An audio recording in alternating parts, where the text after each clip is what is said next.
வானொலி தொலைக்காட்சி மற்றும் சமூக வலைத்தளங்களினூடாக அந்த சார்ந்த நிகழ்வுகளை எடுத்து வந்து கொண்டிருக்கிறது. இப்போது நாங்கள் அந்த நேரலைக்கு போவதற்கு முதலே கடந்த ஆண்டு 39வது மனித உரிமைகள் கூட்டத்தொடர் இடம்பெற்றது. அதற்கு பின்னரான அரசியல் நகர்வுகள், மக்களுடைய போராட்டங்கள் சார்ந்த சில விடயங்களை இங்கே பேசிக் கொண்டிருக்கின்றோம். உங்களுடைய கருத்துக்கள், கேள்விகள் வருகின்றது. இங்கே என்னோடு கலையகத்துறை சிரேஷ்ட ஊடகவியலாளர் திரு சிவகுரு பிரேமம் இருக்கின்றார். விளம்பர இடைவெளிக்கு நாங்கள் போவதற்கு முதலே பரிசில் இருந்து கருணாநிதி கொண்டு ஒரு கேள்வி ஒன்றை கேட்டிருந்தோம். நீங்கள் அதுக்கான பதிலை சொல்லிக் கொண்டிருந்த நேரத்தில் தான் நாங்கள் இடைவெளிக்கு போயிருந்தோம். சொல்லுங்கள், அவருடைய அந்த வாதத்தை நீங்கள் எப்படி பார்க்குறீங்க? இல்லை, அவருடைய வாதத்தை தான் ஸ்ரீலங்கா அரசாங்கமும் முன்வைக்கின்றது. அதாவது நீங்கள் காணாமல் போனோர் தொடர்பாக கேள்வி எழுப்பும் போது ஸ்ரீலங்கா அரசாங்கத்தின் பிரமுகர்கள் விமல் வீரவன்ச முதல் மஹிந்த ராஜபக்ஷ வரையானவர்கள் இவ்வாறு தான் கூறினார்கள். நீங்கள் உள்ளூரில் காணாமல் போனோர் என கூறுகின்றீர்கள், இறந்து விட்டார்கள் என கூறுகின்றீர்கள். ஆனால் அவ்வாறானவர்கள் மேற்குலக நாடுகளில் அகதி தஞ்சத்தை கோரி வாழ்கின்றார்கள். ஆகையால் இந்த போரில் இவ்வாறான பெருந்தொகையாக கொல்லப்பட்டவர்கள் நீங்கள் சொல்லும் தொகை பொய்யானது, அவர்கள் உயிருடன் தான் இருக்கின்றார்கள் என்கின்ற வாதம் தான் அது. ஆகையால் இவ்வாறான கேள்விகள் எழுப்பும் போது அது ஸ்ரீலங்கா அரசாங்கத்தின் அந்த நிலைப்பாட்டை ஒற்றியதாகத்தான் இருக்கிறது. ஆகையால் நீங்கள் இப்பொழுது மிக தெளிவான சரி, வெளிநாட்டில் உள்ளவர்களை விடுங்கள், இங்கு உள்ள பிரச்சனை என்னவென்றால் ஸ்ரீலங்கா இராணுவத்துடன் கையளிக்கப்பட்ட அந்த உறவுகளுக்கு நடந்தது என்ன என்பதை ஸ்ரீலங்கா இராணுவம் இன்றும் ஸ்ரீலங்காவில் இருக்கின்றது, அந்த அதிகாரிகளும் இருக்கின்றார்கள், அதற்குரிய பொறிமுறையும் இருக்கின்றது. ஆகையால் அவர்கள் அதற்கு முதலில் காணாமல் போனோரை விடுங்கள், வெளிநாடுகள் இருக்கின்றார்களா இல்லையான்றதை இரண்டாவது தரம் புலனாய்வு செய்து பிடித்துக் கொள்ளுங்கள்.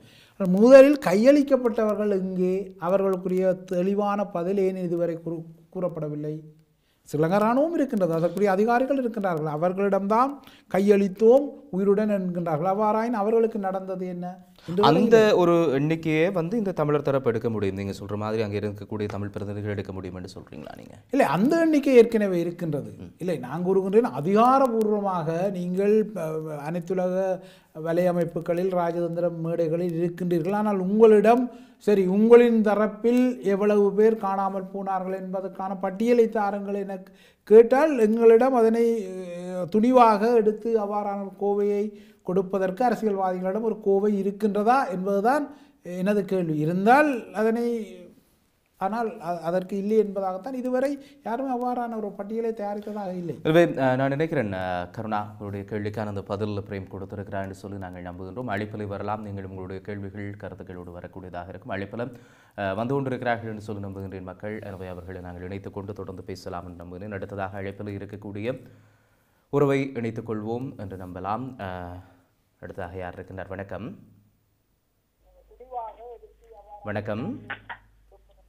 வணக்கம் சார். வணக்கம், யார் கதைக்கிறீங்கள்? பிரான்ஸ்லேருந்து மேத்தா ஆகிறேன். மேத்தா, சொல்லுங்க மேத்தா, உங்களுடைய கருத்து அல்லது கேள்வி. வணக்கம் பிரேமண்ணா. வணக்கம் சதீஷ். சொல்லுங்க. இந்த காலை ஜெனீவா பேரணியிலே கலந்து கொள்வதற்கான நம்முடைய மக்கள் அந்த பயணத்தை மேற்கொண்டிருக்கின்றார்கள். புகையிரத்திலும் மற்றும் பேருந்துகளிலும் தனியார்களும் அந்த ஜெனீவா பேரணியில் சென்று கலந்து கொள்ள இருக்கின்ற இதே நேரத்திலே இந்த விடயம் சம்பந்தமான விடயங்களை பிரேமண்ணா கூறியது போன்று பல விடயங்களை நாங்கள் செய்ய வேண்டிய கால சூழ்நிலையிலே நின்று கொண்டிருக்கின்றோம். அந்த வகையிலே தான் இப்போது எங்களுக்கு மிகவும் அண்மை காலம் இலங்கையினுடைய ஸ்ரீலங்காவினுடைய பிரதமர் வெளியிட்டிருந்த அந்த கருத்து இன்று தமிழ் மக்களை பொறுத்தளவிலே அது பெரிய கருத்தாக இருக்காவிட்டாலும் சர்வதேசத்தை பொறுத்தளவிலே அந்த கூற்றையும் அந்த விடயத்தையும் கவனத்திலே தமிழர்கள் தரப்பிலே குறிப்பாக புலம்பெயர்ந்த மண்ணிலே வீச்சாக இந்த விடுதலைக்காக வீச்சாக நிற்கின்ற எங்களுடைய கட்டமைப்புகளை நோக்கி கொண்டு வருகின்ற ஒரு நிலைப்பாட்டை நாங்கள் அண்மை காலத்திலே பிரான்ஸ் நாட்டை பொறுத்தளவிலே அரசுகளுடன் நாங்கள் இந்த விடயங்கள் சம்பந்தமாக இந்த கால நீடிப்பு சம்பந்தமாக பேசும்போது அவர்களும் இந்த விடயத்தை தான் சுற்றி வளைத்து எங்களுக்கு தெரிவிப்பதை நாங்கள் காணக்கூடியதாக இருக்கின்றது. அதை உண்மையிலே இதிலே என்ன என்று சொன்னால், உண்மையிலே இந்த ஐரோப்பாவிலே வாழுகின்றவர்களும் சரி, அமெரிக்காவோ அல்ல உலக நாடுகளிலே வாழுகின்ற மூத்தவர்கள், இந்த அரசியல்வாதிகள் எல்லோருமே மௌனம் சாதித்து இருப்பதுதான் ஆக வேதனைக்குரிய ஒரு விடயமாகவும் பார்க்கப்படுகின்றது. ஏனென்று சொன்னால் இன்று 71 வருடங்களாக நாங்கள் ஆரம்பத்திலே சேர்பன் அருணாசலம், சேர்பன் ராமநாதன் அவர்களை இந்த சிங்களவர்கள் தூக்கி தங்களுடைய தோள்களிலே தூக்கி கொண்டு வந்து போன காலம் போய் அதற்கு பிற்பாடு தமிழர்கள் மீது நடத்தப்பட்ட வன்முறைகளும் எங்கள் பெண்கள் மீது செய்யப்பட்ட வன்கொடுமைகளும் ஸ்ரீ என்ற இலக்கங்களை நெருப்பிலே காட்சி சுட்டர்களும் மற்றது எங்களுடைய பிஞ்சுப்பாளர்களை தற்பிப்பாக்களை போட்டவர்களையும் எத்தனையோ கலவரங்களை உருவாக்கி இன்று எங்களுடைய தமிழினத்தை ஒட்டுமொத்தமாக முள்ளிவாய்க்காலில் கொண்டு வந்து ஒரு முடிவு. மேதா, நான் நினைக்கிறேன் மேதாவுடைய அழைப்பு துண்டிக்கப்பட்டிருக்கிறது. மேதாவை பொறுத்த வரைக்கும் மேதா அழைப்பில் இருக்கிறீங்களா? ஹலோ. இல்லை, நான் நினைக்கிறேன் எங்களுடைய தொலைபேசியிலே சின்ன போராட்டம் முடிவுற்று மௌனமாக்கப்பட்டு 10 ஆண்டுகள் நிறைவு பெற்ற நிலையிலே, ஆனால் அரசியல் ரீதியாக நாங்கள் முன்னெடுக்கப்பட வேண்டிய விடயங்கள் கூட முனைப்பட்டு மந்தகதியிலே செல்லுகின்ற ஒரு நிலைப்பாட்டை தான் நாங்கள் கண்டு கொண்டிருக்கின்றோம். ஆனால் இதிலே உண்மையிலே ஒரு சிலரை பொறுத்தளவிலே இந்த விடயங்களிலே அக்கறை கொண்டு செயற்பட்டு கொண்டிருந்தாலும் அடுத்த தலைமுறையினருக்கு அதை நாங்கள் சரியாக கொண்டு செல்ல வேண்டிய கடமைப்பாடுகளிடம் இருக்கின்றது. ஆகவே எப்படி கொண்டு போகலாம் என்று சொல்லி நீங்க நினைக்கிறீங்க மேதா? இப்ப அடுத்த தலைமுறைக்கு கொண்டு போகலாம். வரலாற்றிலே சம்பந்தப்பட்டவர்கள் வாழுகின்றார்கள், ஒவ்வொரு நாடுகளிலும் வாழுகின்றார்கள். குறிப்பாக பிரித்தானியாவிலே ஆங்கில நாட்டிலே முன்பு வந்தவர்கள் அவர்கள் பெரிய பட்ட பதவிகளை பெற்று வந்தவர்களும் அதற்கு பிற்பாடு போராட்டம் ஆரம்பித்த காலத்துக்கு பிற்பாடு வந்தவர்களும் மொழி ஆளுமை மிக்கவர்களும் விடயங்களை கண்ணால் கண்டு அனுபவித்தவர்கள் இருக்கின்றனர். அவர்கள் அடுத்த தலைமுறையினருக்கு சரியான உண்மையான விஷயத்தை அவர்கள் எடுத்துரைக்க வேண்டும் என்றால் நாங்கள் விரும்புகின்றோம்.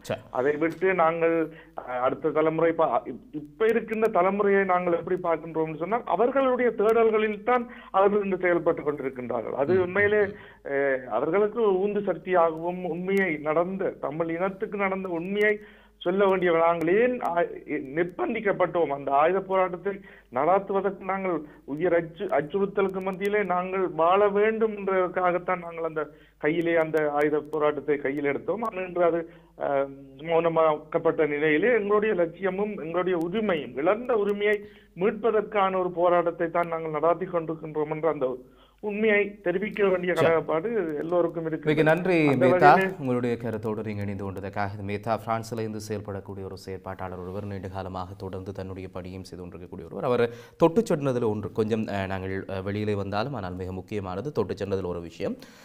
இந்த அடுத்த தலைமுறைக்கு எங்களுடைய போராட்டம் கடத்தப்பட வேண்டும் என்று 2009 தமிழீழ தேசிய தலைவருடைய கருத்தும் அதான் இருந்தது. அடுத்த தலைமுறை இதை கொண்டு போகும் என்ற ஒரு ஜனநாயக ரீதியான போராட்டம். ஆனால் இப்போ இங்கே இருக்கக்கூடிய தலைமுறையை தாண்டி எங்களுடைய அடுத்த தலைமுறையிடம் தமிழ் மக்களுடைய பிரச்சனை கொண்டு போய் சேர்க்கப்பட்டிருக்கிறதா நீங்கள் பார்க்குறீங்களா? இல்லை, அடுத்த தலைமுறை அதற்குரிய வீரியம் இருக்கின்றது. ஆனால் முன்னோர்களின் வழி, அதாவது ஒரு அப்பாவை பார்த்து தான் பிள்ளை பேச கற்றுக்கொள்ளும். அப்பா என்ன கோபக்காரனாக இருந்தால் பிள்ளையிலும் அந்த குணம் இருக்கும். நாங்கள் குளறுபடியானவர்களாக எங்களது உதாரணத்தை வகுத்து கொண்டால் அடுத்த தலைமுறைக்கு குழப்பம் பெறும். இவர்களே முரண்பட்டு கொள்கின்றார்கள் என்பதான அந்த குழப்ப நிலையில் வந்தால் அவர்களிடம் அதனை செய்ய மாட்டார்கள். இப்பொழுது அந்த 2009க்கு பின்னான அந்த புலம்பெயர் திறநிலை அரசியல் இவ்வாறு தான் உடைக்கப்பட்டது. அதாவது நாங்களே குளறுபடியாக நந்தவனத்தில் ஒரு ஆண்டி அந்த 4-6 மாதமாக தோண்டியை கொண்டு வந்து போட்டு உடைத்த மாதிரி உடைத்து விடுவோம். இந்த முன்னுதாரணத்தை இந்த அடுத்த சந்ததி பார்த்தால் நீங்கள் எதிர்பார்க்கும் விளைவு வராது. ஆகையால் இந்த முன்னுதாரணத்தை முறையாக காட்டிக்கொள்வதற்கு நாங்களாவது அந்த அப்பாமார் அந்த குடும்ப தலைவர்கள் பொறுப்பாக நடந்து கொண்டால், அதாவது நான் கூறுவது இந்த புலம்பெயர் சக்தி மையங்கள் ஒழுங்காக அதனை ஒரு முன்னுதாரணமாக ஒரு ரோல் மாடலாக இருந்தால் நிச்சயமாக அடுத்த சந்ததியினை காவும். ஏனென்றால் ஆர்மேனியர்கள் அவ்வாறு தானே செய்கின்றார்கள், யூதர்கள் அவ்வாறு தானே செய்கின்றார்கள். இப்போது ஆர்மேனியாவில் இருக்கும் ஒரு 18 வயது பிள்ளை ஆர்மேனிய படுகொலையை கண்டதா? இல்லையே. 100 ஆண்டு காலத்திற்கு முந்தியதை அந்த முன்னோர்கள் கடத்தினார்கள். அந்த முன்னோர்கள் அவ்வாறாக இவ்வாறு தான் எமது இனம் வஞ்சிக்கப்பட்டது இவ்வாறு தான் என்று கூறிய போது அந்த பிள்ளை வரலாற்றை உள்வாங்கிக் கொள்கிறதாக நாம் ரோல் மாடல்கள் சரியாக இருந்தால் எங்களுக்கு பின்னால் உள்ளவர்களும் சரியாக, எஞ்சின் சரியாக போனால் பெட்டிகள் சரியாக போகும். ஜெனீவாவிலே மக்களுடைய போராட்டத்துக்கு அங்கே மக்கள் இப்போது தயார் நிலையில் இருப்பதாக அறியக்கூடியதாக இருக்கின்றது. எனவே இன்னும் சற்று நேரத்தில் அந்த பேரணி ஆரம்பிக்க இருக்கின்றது. அந்த நேரத்தில் நாங்கள் நேரடியாக இந்த காட்சிகளை உங்களோடு பகிர்ந்து கொள்ள காத்திருக்கின்றோம். அழைப்பில் வரக்கூடிய அடுத்த உறவை இணைத்துக் கொள்ளலாம். வணக்கம். வணக்கம், நான் ஜெர்மனியில் இருந்து அம்பலவாணர் கதைக்கிறேன் ஐயா. அம்பலவாணர் சொல்லுங்க ஐயா. வணக்கம் பிரேம். வணக்கம். ஆய்வாளர் பிரேம் எனக்கு நன்கு பரிச்சயமான ஒரு இதுவர் ஐபிசி தமிழில் இன்னொன்று உங்களுடைய கருத்து அல்லது கேள்வியை சொல்லுங்க ஐயா. அதாவது இன்றைய காலகட்டத்தில் அதாவது புலம்பெயர் மக்களுக்கு இந்த கடத்தி செல்வதனால் இன்னோ ஒரு காலத்தில் இன்றோ ஒரு நாள் எமக்கு விடிவு கிடைக்கும் என்று நீங்கள் நம்புகின்றீர்களா? காரணம் என்னவென்று சொன்னால் இந்த புலம்பெயர் தமிழர்கள் இந்த பிள்ளைகள் கேட்கிறோம் சொல்லுங்க. புலம்பெயர் தமிழர்கள் இன்று நாடளாவிய உலக ரீதியிலே ஒரு அகதித்தஞ்சம் பெற்று வாழ்கின்றார்கள். அந்த பிள்ளைகளுக்கு இந்த எங்களுடைய அதாவது 2009ஆம் ஆண்டு படுகொலை செய்யப்பட்ட 1 லட்சம் தமிழ் மக்கள் படுகொலை செய்யப்பட்டார்கள். அதன் விவரங்கள் இன்னும் சிலருக்கு விளங்காமல் இருக்கின்றது. காரணம் இன்று யூத இனத்தை இன்றைக்கு அமெரிக்காவோ இந்த வல்லரசு நாடுகள் தூக்கி பிடிக்கின்றது. எங்களுடைய வறிய நாடு என்ற காரணத்துக்காகத்தான் ஒதுக்கி வைத்து ஒரு இந்திய விமானப்படை பிடிப்பட்டத்துக்கு துடிச்சு பதிச்சு 4 நாடு 5-10 நாடுகள் சத்தம் போட்டுச்சு, உடனடியாக விடுதலை செய்தார்கள். இன்றைக்கு எங்களுடைய மக்கள் தங்களுடைய பிள்ளைகளை இழந்து அனாதைகளாக ஒரு தெருவில் 2 வருடமாக இருக்கின்றார்கள், கேட்பாரற்றி இருக்கின்றார்கள். காரணம் நாங்கள் ஒரு எல்லா மக்களாலும் வெறுத்தொழிக்கப்பட்ட மக்களாக வாழ்கின்றோம். இதற்கான உண்மையாக ஒற்றுமை தேவை. எங்கள் மக்கள் ஒற்றுமை இல்லாமல் இருக்கின்றார்கள். இன்றைக்கு விடுதலை கூட்டணியை அதாவது கூட்டு முன்னணி என்று அமைத்து அவர்கள் அரசாங்கத்துடன் சேர்ந்து கும்மாளம் போடுகின்றார்கள் பணத்துக்காக. இந்த எங்களுடைய அந்த வரட்டு கௌரவம் அந்த காசு வேண்டி தங்களுடைய பிள்ளைகளுக்கு தொழிலும் தாங்கள் சுகபோகத்தை அனுபவிப்பதற்காக எங்களுடைய இனத்தையே காட்டி கொடுத்து கொண்டிருக்கின்றார்கள். இப்படியான இனம் அதாவது எங்களுடைய இப்படி காட்டி கொடுப்பு இனம் இருக்கும் வரை எங்களுக்கு விடுதலை கிடைக்காது என்றுதான் நான் நம்புகின்றேன். நன்றி ஐயா, உங்களுடைய அந்த எண்ணத்தோடு நீங்கள் இணைந்து கொண்டதற்காக நன்றி. அவருடைய கருத்தை அவர் பதிவு செய்திருக்கின்றார். கொஞ்சம் மனதுக்குள்ளே அவருக்கு இருக்கக்கூடிய ஆழமான ஒரு வருத்தம் ஒன்று பதிவு செய்திருக்கிறார் என்று சொல்லி நினைக்கிறேன். நாங்கள் அவருடைய கருத்து சார்ந்து பேசுகிறதுக்கு முதல்ல இப்போ ஜெனீவாவிலே இந்த மக்களினுடைய போராட்டம் இடம்பெறுகின்ற இடத்துல இருந்து எங்களுடைய செய்தியாளர் திரு குமணன் இணைந்து கொள்கிறார். வணக்கம் குமணன். வணக்கம் சதீஷ். குமணன் சொல்லுங்க, இன்றைய தினம் மக்கள் மிக பேரெழுச்சியோடு ஒரு மாபெரும் பேரணி ஒன்றை ஜெனீவாவிலே அதுவும் ஐக்கிய நாடுகள் சபையினுடைய முன்றலே நடத்துவதற்கான ஏற்பாடுகள் நடந்து கொண்டிருக்கக்கூடிய நிலையில் அங்கே இருந்து நாங்கள் இன்னும் சற்று நேரத்தில் அதனுடைய காட்சிகளை கொண்டு வர போன்றோம். இப்போ நீங்கள் அங்கே இருக்கக்கூடிய ஒரு செய்தியாளராக அங்கே இருக்கக்கூடிய நிலவரத்தை பதிவு செய்யுங்கள். வணக்கம் ஐபிசி தொலைக்காட்சி நேயர்களுக்கு அனைவருக்கும் வணக்கம். இன்று தமிழர்கள் உண்மையிலே ஒரு விடுதலையை நோக்கி இந்த போராட்டம் நகர்த்தி செல்கின்றார்கள். இன்றைய சூழலிலே பல மக்கள் பல நாட்டிலிருந்து வருகை தந்திருக்கிறார்கள், வந்து கொண்டும் இருக்கிறார்கள். பல பஸ்களில் பேருந்துகளிலும் இருந்து வந்து கொண்டிருக்கிறார்கள்.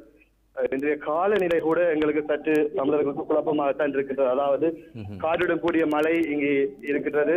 அப்படி இருந்தும் எங்களுடைய அந்த அறப்போராட்டத்துக்கு மக்கள் அங்கங்கே வந்து கொண்டிருக்கிறார்கள், குழுக்களாகவும் வந்து கொண்டிருக்கிறார்கள். எங்களுடைய தேசிய கொடி அங்கே பறந்து கொண்டிருக்கின்றது. பல குழுக்களாக வந்து கொண்டிருக்கிறார்கள். நான் நினைக்கிறேன் இன்னும் ஒரு 15-20 நிமிடங்களில் அந்த ஜெனீவா பேருந்து நிலையத்துக்கு அருகாமையில் அமைந்துள்ள பூங்காவில் அந்த பேரணி ஆரம்பமாக இருக்கின்றது. தயார் நிலையில் இருக்கிறார்கள். மக்களுக்காக அதாவது வெயிட் பண்ணி கொண்டிருக்கிறோம்.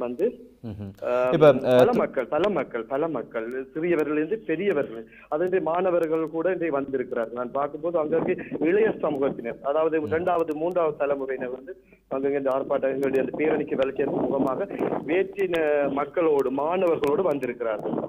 உண்மையில் தான் நீங்கள் சொல்கின்ற வேளையில் இது இனம் தாண்டி கடத்தப்படுகின்ற ஒரு போராட்டமாக அல்லது மக்களுடைய செய்தியாக இது மாறி இருக்கிறது. ஒரு பக்கம் நீங்கள் சொன்னீங்க காலநிலையினுடைய சீர்கேடு ஒன்று அங்கே காணப்படுவதாக. ஆனால் அப்படி இருந்தாலும் வந்திருக்கக்கூடிய மக்கள் இப்போ ஜெனீவா தொடர்ந்து நிலையத்துக்கு முன்பாக ஆரம்பமாக போன இந்த பேரடி எப்படி பயணிக்க போகிறது, என்ன ஏற்பாடுகள் செய்யப்பட்டிருக்கிறது அதுக்காக?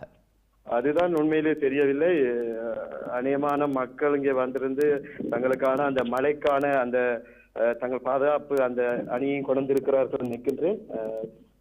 ஆனால் இந்த போராட்டம் வெற்றியாக நடக்கும். இந்த பேரணி வந்து அநேகமாக வெற்றியாகத்தான் நடக்கும் என்றால் மக்கள் எல்லோரும் அங்கே அந்த உணர்வாக அங்கே இருக்கிறார்கள். அந்த பூங்காவில் தயார் நிலையில் என்ன நடந்தாலும் பரவாயில்லை, எங்களுக்கு நீதி வேண்டும் என்று சொல்லி அதைத்தான் குறிக்கோளாக வைத்திருக்கிறார்கள் மனதில். நிஜமா குமரன், இப்ப இந்த பேரணி நான் நினைக்கிறேன் ஆரம்பமாகி ஜெனீவா தொடர்ந்து நிலையத்துக்கு முன்பாக ஆரம்பமாகி முருகதாசன் திடலை சென்றடைந்து அங்க மேடை நிகழ்வுகள் இடம்பெறுவது வழக்கமான ஒரு விஷயம்.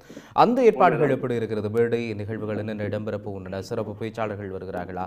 என்ன நிகழ்வுகள் இடம்பெற போவதுங்க? மேடையெல்லாம் வந்து போன முறை போல வருடாம்புறம் நடைபெறுவது போல எங்களுடைய இன அழிப்பு நடந்த ஐநாவை நோக்கியான அந்த பதாகையோடு இருக்கின்றது. ஆங்கிலத்திலும் பிரெஞ்சு மொழியிலும் வந்து டச் மொழியிலும் தமிழ் மொழியிலும் அங்கே அந்த காட்சிப்படுத்தப்பட்டிருக்கின்றது. அப்படித்தான் இங்கே இருக்கிற அந்த சிறப்பு பேச்சாளர் இதுவரைக்கும் இன்னும் தெரியவில்லை. சற்று பொறுத்திருந்தான் பார்க்க வேண்டும். சரி, நன்றி குமரன். நீங்கள் இந்த வேளையில் அங்கே இருந்த அந்த தகவல்களை கொண்டு வந்ததற்காக தொடர்ந்து மேலதிக தகவல்கள் கிடைக்கப்பெறுகின்ற வேளையில் இணைந்து கொள்ளுங்கள். அதே போல காட்சிகளோடும் நாங்கள் உங்களை சந்திக்க காத்திருக்கின்றோம். நன்றி குமரன். நன்றி நன்றி நன்றி நன்றி. குமரன் இணைந்திருந்தார். அங்கே இப்போ இருக்கக்கூடிய நிலவரம் தொடர்பில் என்று காலநிலையும் கொஞ்சம் சீர்கேடோடு தான் இருக்கின்றது. ஆனால் இந்த காலநிலைகளை எல்லாம் பொருட்படுத்தக்கூடியவர்கள் அல்ல தமிழர்கள். 2009 கடும் குளிருக்கு மத்தியிலும் வீதி வீதியாக நின்று போராட்டங்களை மேற்கொண்டவர்கள் தான். எனவே மழை என்பது ஒரு பெரிய தடங்கலாக இருக்கும் நான் நினைக்கல. அம்பலவாணர் ஒரு கருத்து ஒன்று சொல்லியிருந்தார். இந்த போராட்டம் வெற்றியடையுமா என்கின்ற ஒரு கேள்வி ஒன்றை கேட்டிருக்கின்றார். நிறைய கருத்துக்கள் அல்லது நிறைய விமர்சனங்கள் முன்வைக்கப்படுகிறது. தமிழர்கள் போகிற பாதை, இந்த ஐக்கிய நாடுகளினுடைய பொறிமுறை என்றது சரியில்லை, இதுக்குள்ளேயே போய் நின்று இவர்கள் போராடி கொண்டிருக்கிறார்கள், அல்லது ஐசிசிக்கு கொண்டு போக வேண்டும் இதை என்ற கருத்துக்கள் எல்லாம் வந்து கொண்டே இருக்குது. அப்போ நீங்கள் கிட்டத்தட்ட ஒரு இந்த 30 ஆண்டு கால போராட்டத்தை தொடர்ந்து கவனிக்கக்கூடிய ஒரு ஊடகவியலாளர், வெவ்வேறு தளத்தில் ஆயுத போராட்டத்தில் இருக்கையும் சரி, அஹிம்சை போராட்டமாக இருக்கும் சரி, இப்போ புலம்பெயர் தேசத்தில் ஒரு ஜனநாயக போராட்டமாக இருக்கையும் சரி, இந்த 3 தளங்களையும் நீங்கள் பார்த்து தான் இருக்கிறீங்க, வெவ்வேறுபட்ட தளங்களையும் பார்த்து கொண்டிருக்கீங்க. அப்போ உங்களுக்கு அந்த நம்பிக்கை இருக்கா இது நீண்ட ஒரு பாதையில் போனால் இதற்கான ஒரு தீர்வு கிடைக்கும்ன்றது? இல்லை, முதலில் உங்களிடம் ஒரு பலமான நம்பிக்கை இருந்தால் அதற்கு மறுபுறம் கிடையாது. அதாவது இந்த இனம் விடுதலை அடையும் என்கின்ற அந்த பலமான நம்பிக்கை தான் உங்களுக்கு முதலீடு. ஆகையால் அதற்கு மறுபுறம் அல்ல நெகட்டிவ் இராது. ஆனால் யதார்த்தத்தில் நீங்கள் அவ்வாறான எதிர்மறையை சந்தித்தே தான் ஆக வேண்டும். என்றால் இது இந்த பூகோள அரசியல் சூட்சுமங்களுக்குள் இவ்வாறான ஒரு இனம், அதாவது கொள்கையில் நிற்கும் இனம் விடுதலை அடைவது என்பது மிக கடினமானது. என்றால் நீங்கள் ஒரு சார்பு நிலை தளத்தில் இல்லாமல் இருக்கின்றீர்கள். அதாவது பனிப்போர் காலத்தில் நீங்கள் ரஷ்யாவுடன் இருந்தால் அவர்கள் உதவி செய்வார்கள், அமெரிக்காவுடன் இருந்தால் அவர்கள் உதவி செய்வார்கள். நாங்கள் இரண்டும் கட்டா நிலையில் இருக்கின்றோம். ஏதோ மேற்குலகம் தெரும் என்கின்ற ஒரு நப்பாசையுடன் இருக்கின்றோம். சற்று முன்னர் தம்பி குமரன் சொன்னது போல் அந்த வெதர், அதாவது சுவிட்சர்லாந்தின் காலநிலை வெளியே மாத்திரம் சீர்கட்டு இல்லை, எங்களுக்கு சாதகமாக இல்லை. ஜெனீவா அரங்குக்குள்ளேயும் காலநிலை சீர்கேடு இருக்கின்றது. அந்த காலநிலை இந்த தமிழ் மக்களுக்கு நீதியை, உண்மையான நீதியை பெற்றுத்தரும் வகையில் உள்ள அரங்கில் அந்த காலநிலையும் இல்லை, அதுவும் குழம்பிதான் இருக்கிறது. ஆக இந்த காலநிலையை சமாளித்து கொள்வோம், குடை பிடித்து கொண்டு அந்த காலநிலையை எவ்வாறு சமாளித்து கொண்டு இந்த இனம் தனக்குரிய நீதியை பெற்றுக்கொள்ளப் போகின்றது என்பது மிகப்பெரிய ஒரு சவால். அது என்ன அந்த காலநிலை குழப்பம் உள்ளுக்கு இருக்கிறது? இல்லை, அதாவது அவர்கள் ஏற்கனவே ஒரு முடிவுடன் இருக்கின்றார்கள். அதாவது உங்களை எத்தி பிழைப்பது, அரசியல் ரீதியில் எத்தி பிழைத்து சாக்கு போக்கு சொல்லி நீக்கி போக்கு காட்டி அந்த அழுங்குழந்தைக்கு அந்த முட்டாசை கொடுத்து அந்த நேரத்தை சமாளித்து விடும் பாணியில் இந்த 2 வருட கால அவகாசத்தை கொடுத்து சமாளிப்போம். அதற்கிடையில் வேறு புதிய பொறிமுறைகள் உருவாக்கப்படும், தமிழ் மக்களுக்கு அது விரும்பணும். ஆனால் இதுவரை உருவாக்கப்பட்ட பொறிமுறைகள் அனைத்துமே வெற்றிகரமான முடிவுகளை தமிழ் மக்களுக்கு அளித்ததில்லை, அளிக்கப் போவதும் இல்லை என்பதும் யதார்த்தமாக தெரிகின்றது. ஆனால் காலத்தை இழுத்து அடித்து இதனை கொண்டு நகர்த்துகின்றார்கள். அதற்கு தோதாக தமிழ் மக்களின் அரசியல் பரப்பும் இயங்கிக் கொள்வதால் தமிழ் மக்கள் இதனை ஒரு கால நீட்சியுடனான ஒரு ஏமாற்று வழிக்குள், அதாவது அதனை மலிவான பொருட்களை சந்தையில் தலையில் கட்டி விடுவார்களே அவ்வாறான ஒரு கட்டியடிப்புத்தான். ஆனால் வேறு வழி என்று நீங்களும் அதனை ஏற்றுக்கொள்ள ஆக வேண்டிய ஒரு நிலைக்குள், சங்கடமான நிலைக்குள் தமிழினம், அதான் நீங்கள் என்பது எங்களை தமிழினம் இருக்கின்றது. இப்போ சர்வதேசம் நினைத்தால் அல்லது சர்வதேசத்தை நம்பினால் ஒரு தீர்வு கிடைக்கும் என்று நினைக்கக்கூடிய சாரார் இருக்கிறோம். இன்னொரு பக்கம் அது வேண்டாம், நாங்கள் தொடர்ந்து போராட வேண்டும் என்கக்கூடிய ஒரு சாராரும் இருக்கிறோம். ஆனால் கடந்த காலங்களில் வந்து இப்போ நீங்கள் மற்ற நாடுகள் எல்லாம் எடுத்து பார்த்தால் சர்வதேசத்தினுடைய அனுசரணை அல்லது சர்வதேசத்தினுடைய அழுத்தத்தின் மூலமாக தங்களுடைய இலக்கை அடைந்த நாடுகள் அல்லது இனங்கள் எல்லாம் இருக்குது, வரலாறுகள் நிறைய இருக்குது. இன்னும் அதுக்காக போராடி கொண்டிருக்கக்கூடிய மக்கள் அல்லது போராட்ட குணம் கொண்டிருக்கக்கூடியவர்களும் இருக்கிறார்கள். இப்போ இலங்கையை பொறுத்த வரைக்கும் நாங்கள் அடிக்கடி பேசுகின்ற விடயம் இந்த பூகோள அரசியல், கேந்திர முக்கியத்துவம் வாய்ந்த இடம். இப்படியான இடங்கள் இருக்கைக்குள்ள அல்லது இப்படியான ஒரு முக்கியத்துவம் வாய்ந்ததாக இருக்கைக்குள்ள இந்த சர்வதேசம் அங்கு ஒரு குழப்பகரமான சூழ்நிலை இருக்க வேண்டும் என்பதை தான் விரும்பிக் கொண்டிருக்கா அல்லது அந்த புகழ் அரசியலின்படி என்ன ஒரு நகர்வுக்குள்ளே இலங்கையையும் தமிழர்களையும் கொண்டு போக வேண்டும் என்கின்ற ஒரு நிர்பந்தம் இருக்கு? இல்லை, இலங்கையின் அமைவிடம்தான் அதற்கு ஒரு பலமும் பலவீனமாக இருக்கிறது. எங்களுக்கு, அதாவது ஒரு தேசிய இனமான எங்களுக்கு அது மிகப்பெரிய சவாலாக இருக்கின்றது. என்றால் ஸ்ரீலங்கா கொழும்பு அதிகார மையம் இல்லை சிங்கள பெரும்பான்மை இனத்திற்கு அது ஒரு சவாலாக இல்லை. ஏனென்றால் அவர்கள் எல்லாரையுமே நட்பு ரீதியாக கையாண்டு கொண்டு செல்கின்றார்கள். அன்று ஜே.ஆர். ஜெயவர்தனா முதல் இன்று ரணில் விக்ரமசிங்க வரை அதனை தான் கச்சிதமாக செய்கின்றார்கள். ஆனால் எங்களுக்கு இதில் பெரும் தமிழர் தரப்புக்கு இது பெரும் சவாலாக இருக்கின்றது. அதாவது பாம்பென நினைத்து அஞ்சவும் முடியாமல், பழுதென வைக்கோல் பழுதென நினைத்து தாண்டவும் முடியாமல், அமெரிக்காவை நம்புவதா என்பதில் ஒரு குழப்பம், அமெரிக்காவை எதிர்த்து அரசியல் செய்வதில் ஒரு குழப்பம், சீனாவை எதிர்ப்பாகவே நாங்கள் பார்க்கின்றோம், ரஷ்யாவை எதிர்ப்பாக. ஆனால் பூகோள அரசியலில் நண்பர்களும் எதிரிகளும் இடம் மாறிக்கொள்ளக்கூடியவர்கள். இடம் மாற்றிக்கொள்வதில் நீங்கள் சில தந்திரோபாயங்களை பயன்படுத்தினால் வெற்றி அடைந்து விடுவீர்கள். ஆனால் நாங்கள் கொள்கையில் உறுதியாக நிற்கும் தமிழர் தரப்பு அதில் கோட்டை விடுது. நிச்சயமாக நாங்கள் இல்லை, யதார்த்தமாக பேசினால் சீனாவை நாங்கள் எதிரியாக பார்க்கின்றோம். ஆனால் இந்த இறுதிக்கட்ட போரில் சீனாவும் ஆயுதம் கொடுத்தது, அதே போல மேற்குலகம் கொடுத்ததா இல்லையா?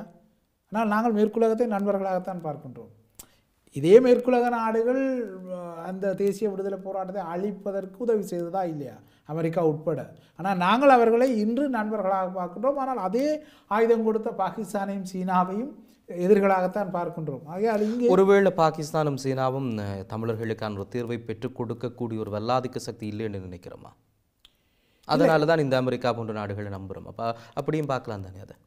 நிச்சயமாக. ஏனென்றால் நாங்கள் ஒரு உருவாக்கத்தை மனதில் வைத்திருக்கின்றோம். இதனை நான் ஒரு சாதாரண ஆய்வு நிலையில் தான் கூறுகின்றேன். அதற்காக நான் ஏதோ சீனா பாகிஸ்தானுக்கு சார்பானவனாக அடையாளப்படுத்திக் கொள்ள, நாம் ஒரு மனதில் ஒரு பிம்பத்தை உருவாக்கி கொண்டால் நாங்கள் அந்த பிம்பத்துக்கு ஏற்ற மாதிரி எங்கள் கண்கள் வழியாக பார்க்கின்றோமோ. உண்மையில் அடிப்படையில் பார்த்தீர்களானால் சீனா எதை செய்ததோ அதைத்தான் நம்ம மேற்குலகமும் வேறு விதமாக செய்தது. இந்த விடுதலை போராட்டத்தை, தேசிய விடுதலை போராட்டத்தை அழிப்பதில் அதுவும் துணை நின்றது, ஆயுதங்கள் வழங்கியது. அதனை இல்லையா ஏன் நாம் அவ்வாறு கூறுகின்றோம்? எத்தனையோ நாடுகள் சேர்ந்து அழித்த விடுதலை போராட்டம் என்று ஏன் கூறுகின்றோம்? இந்த நாடுகளும் அதில் அங்கம். ஆனால் இன்று அவர்கள் எமக்கு ஆபத் பாந்தவர்களாக தெரிகின்றார்களாக. இவர்களெல்லாம் பெற முடியும் ஜெனிவா ஊடாக அல்லது ஐநா ஊடாக மேற்குலகம்.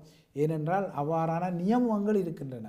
நாம் அவ்வாறு பார்த்து பழகிவிட்டோம். முறையாக சில நாடுகள் சீனாவையும் கையாண்டு, ஸ்ரீலங்கா பாருங்கள், சீனாவையும் அதே போல கையாளுகின்றது, அமெரிக்காவையும் கையாளுகின்றது. ரெண்டும் நண்பர்களாக தானே வைத்திருக்கின்றது. ஏனென்றால் அதில் தந்திரோபாயம் இருக்கின்றது. யாரும் அதனை கச்சிதமாக செய்தார். இன்று அவரது மருமகனான ரணிலும் கச்சிதமாக செய்கின்றார். தொடர்ந்து அழைப்பில் இருக்கக்கூடிய உறவை இணைத்துக் கொள்வோம். வணக்கம், யார் இது? வணக்கம். வணக்கம். வணக்கம், யார் கதைக்கிறீங்கள்? நான் குகன் கதைக்கிறேன், டென்மார்க்கில் இருந்து. குகன், சொல்லுங்க ஐயா. பத்திரிகையாளர் குகன். பத்திரிகையாளர் குகன், சொல்லுங்க ஐயா.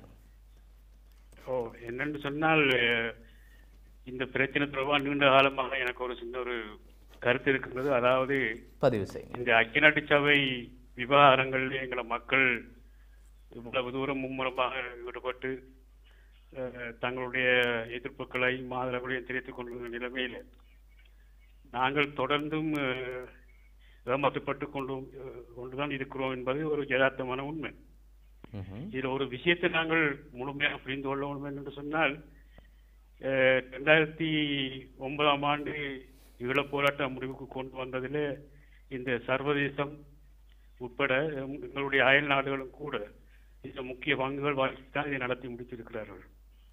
இந்த நிலைமையில இது ஒரு திட்டமிட்ட ஒரு சர்வதேச மட்டத்தில் எடுக்கப்பட்டது அந்த காலகட்டத்திலே. அதில் முக்கியமாக அமெரிக்கா உட்பட,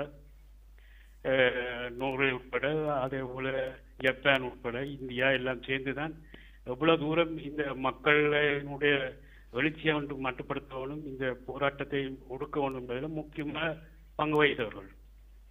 இவர்கள் இப்படி ஒரு திட்டமிட்ட ஒரு நிகழ்ச்சி நிலை நடத்தி கொண்டிருக்கின்ற பொழுது அவர்களுடைய அனுசரணையாக இருக்கக்கூடிய இந்த ஐக்கிய நாடு சபையில நாங்கள் என்னதான் நாங்கள் மாரடித்தாலும் எங்களுக்கு சார்பான எந்த ஒரு நிலப்பாடும் வரப்போறது இல்லை. ஒரு ஒரு பத்திரிகையாளரா நீங்களும் இது சார்ந்த ஆய்வுகளை மேற்கொண்டிருப்பீங்க அல்லது உங்களுக்கும் ஒரு பார்வை இருக்கும் துறைக்குகன். அப்ப நீங்க இந்த பொறிமுறையை வந்து நம்பலைன்னு சொன்னால் உங்களுடைய நம்பிக்கை எந்த பொறிமுறையில இருக்கிறது, என்ன வழி இருக்குன்னு நீங்க கருதுறீங்க? இது என்னன்னு சொன்னால் நாங்கள் எங்களுடைய அணுகுமுறையில வந்து நாங்கள் சில மாற்றங்களை உருவாக்க வேண்டி இருக்கின்றது. உதாரணமாக இன்றைக்கு வரைக்கும் எங்களுடைய பிரச்சனை தொடர்பாக நாங்கள் எந்த ஒரு நாட்டினுடைய அனுசரணையை நாங்கள் இதுவரை பெறவில்லை. சில சில இடங்கள்ல வந்து நாங்கள் சந்திச்சிருக்கிறோம், கழிச்சிருக்கிறோம், எத்தனை விஷயங்களை செய்திருக்கிறோம். எந்த ஒரு நாடும் முழுமையாக எங்களுடைய போராட்டத்தை ஆதரித்து ஒரு வெளிப்படை தன்மையாக இதுவரைக்கும் நாங்கள் அதை உருவாக்கவில்லை. இந்த உருவாக்கத்தை ஏற்படுத்த வேண்டிய ஒரு கடமை ஒன்று எங்களுக்கு இருக்கின்றது. இது என்றைக்கு ஏற்படுத்தணும் அதனூடாகத்தான் நாங்கள் அதை விரிவுபடுத்தி நாங்கள் உண்மையில இந்த ஐக்கிய நாட்டு சபை போன்ற. திரு குகன், இப்ப பல செயற்பாட்டாளர்கள் பல நாடுகளுக்கு போய் அவர்களோட அந்த நாட்டு அனுசரணை வழங்கக்கூடிய வகையில் அவரோட பேச்சுக்களை நடத்துறது எல்லாம் சொல்லினோம். ஆனால் நீங்க சொல்றீங்க நாட்டினுடைய அனுசரணை எங்களுக்கு கிடைக்காம இருக்கிறது தான் ஒரு பின்னடைவு என்றால் எந்த இடத்துல அந்த தளம்பல் நிலை காணப்படுது? இவர்கள் செயற்பாட்டாளர்கள் போய் பேசுகிற இடத்துல தளம்பல் இருக்கா, அல்லது அந்த நாடுகள் ஏற்கனவே ஒரு நிகழ்ச்சிகளில் போட்டுட்டு வேலை செய்து எப்படித்தான் போய் பேசினாலும் ஒரு அடைவு பெற முடியாமல் இருக்கா? என்ன காரணம் அதுக்குன்னு நீங்க கருதுறீங்க? இதுக்கு காரணம் என்னென்று சொன்னால், இப்போ இதை முக்கியமாக இப்போ நோர்வே எடுத்துக்கொள்வோம். இப்போ நோர்வே வந்து உண்மையில யதார்த்தபூர்வமாக தமிழ் மக்களுடைய இந்த பிரச்சனையை வந்து தீர்க்க வேண்டும் என்பதில் வந்து முழுமையான அக்கறை அவர்களுக்கு இல்லை. காரணம் என்னன்னு சொன்னால் அவர்கள் முழுக்க அமெரிக்கா என்ன சொல்லுதோ, அமெரிக்காவுடைய அரசியல் ரீதியான முடிவு என்னவோ அதைத்தான் நோர்வே நிறைவேற்றுகின்றதை ஒழிய நோர்வேக்கு என்ற ஒரு தனியான கொள்கையை ஒன்றை வச்சு அவர்கள் தமிழ் மக்களுடைய பிரச்சனை தீர்க்கணும் என்ற எந்த ஒரு அடிப்படையும் இல்லை. இதே போலதான் பல நாடுகள், இன்றைக்கு ஐரோப்பிய நாடுகளும் சரி அல்ல மற்ற ஆப்பிரிக்க நாடுகளும் சரி, எந்த நாடு எடுத்தாலும் முழுக்க இந்த சர்வதேசிய மயப்படுத்தப்பட்ட இந்த அரசியல் நிகழ்ச்சி நிரலுக்குள்ள முழுங்கடிக்கப்பட்டிருக்கின்றது. இதே வந்து உடைக்க வேண்டும் என்று சொல்லி சொன்னால் நாங்கள் வேறு அணுகுமுறைகளைத்தான் நாங்கள் செய்ய வேண்டியிருக்கிறது. ஏனென்றால் நீங்கள் எவ்வளவுதான் போய் காய்ச்சல் இன்றைக்கு ஏன் பிரித்தானியா கூட எடுத்து பாருங்கள், இந்த பாராளுமன்ற கட்டிடங்கள்ல போய் இவ்வளவு சந்திப்புகள், இவ்வளவு கட்சிகளோட கட்சி இவ்வளவு எல்லாம் செய்தும் கூட இன்றைக்கு வரைக்கும் என்னத்தை நாங்கள் சாதிச்சோம்?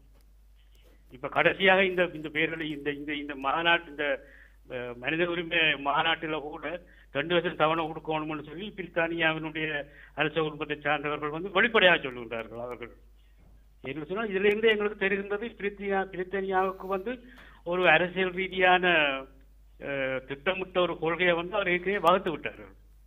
நீங்கள் எவ்வளவுதான் இடிச்சாலும் அங்க அடங்க போறது இல்லைன்னா அவர்கள் அதுல இருந்து விலக போறது.